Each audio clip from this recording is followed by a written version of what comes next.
সন্ধ্যাবেলা, তার উপর আবার 25শে ডিসেম্বর। আমাদের এখানে 25শে ডিসেম্বরে খুব বড় করে মেলা হয়।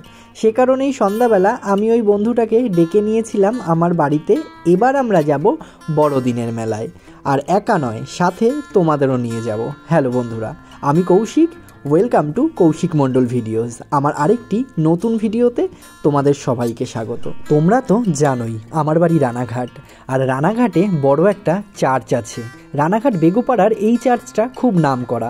ওদিকে পায়রাডাঙ্গা, চাকদা, এদিকে ফুলিয়া, হবিবপুর, আরও নানান জায়গা থেকে এই রানাঘাট চার্চে অর্থাৎ বেগুপাড়া চার্চে অনেক লোকই আসে, আর এখানে খুব বড় করে মেলাও বসে। সেই মেলাই আজকে তোমাদের ঘুরিয়ে দেখাবো। আমাদের সব থেকে বড় উৎসব যেমন দুর্গাপূজা, তেমনি খ্রিস্টানদের সব থেকে বড় উৎসব হলো এই বড়দিন অর্থাৎ 25শে ডিসেম্বর।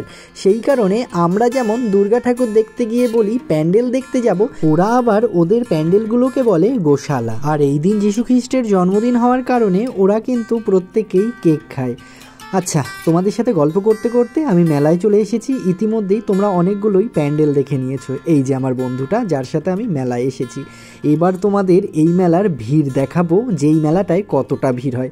তোমাদের তো আগেই বললাম এই মেলাটায় প্রচুর ভিড় হয়, আর ওই ভিড় ঠেলেই আমরা আর একটা প্যান্ডেল দেখতে চলে এসেছি। প্যান্ডেল নয়, ওদের ভাষায় গোশালা। চলো, তোমাদের নিয়ে যখন এসেছি, তোমাদের নিয়ে কিছু প্যান্ডেল আর এই মেলাটা একটু ঘুরে নিই। আর আমার সাথে মেলা ঘুরতে তোমাদের কেমন লাগছে অবশ্যই কিন্তু কমেন্টে জানিও। আর তোমরা কে কে বড়দিনের মেলায় গিয়েছো, তোমাদের ওখানে কত বড় চার্চ আছে অবশ্যই কিন্তু কমেন্টে জানিও।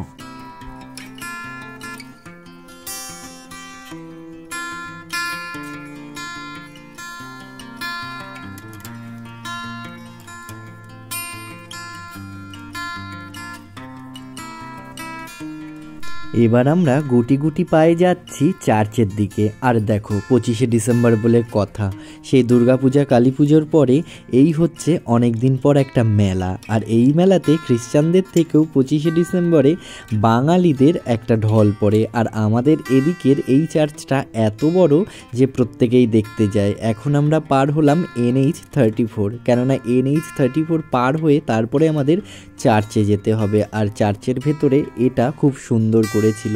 এবার আমরা মূল চার্চে যাব। এই সময় চার্চটা কালারিং লাইট দিয়ে খুব সুন্দর করে ওরা সাজায়, আর প্রচুর রকমের ফুলের গাছও ওরা এই সময় লাগায়। আর ফুলগুলো যখন ফুটে থাকে খুবই সুন্দর লাগে। আমি আর বন্ধুটা গিয়েছি, আমি বললাম দাঁড়া কটা সেলফি তুলে নিই, কেননা অনেক দিন পরে মেলাতে এসেছি। ও বলল ঠিক আছে তোল তবে। আর এখানে যে ফুল গাছগুলো লাগায় না, এত সুন্দর ফুল ফুটে, আমরা মাঝে মাঝে বিকেলে গিয়ে অনেক ফটো তুলে আসি। আর এখন যে আমরা যাচ্ছি, এবার আমরা ঢুকবো চার্চের মধ্যে। আর আজকের দিনের জন্য বাঙালি বলো আর খ্রিস্টান বলো আর যেই বলো না কেন, সবাই কিন্তু আমরা চার্চে যাই।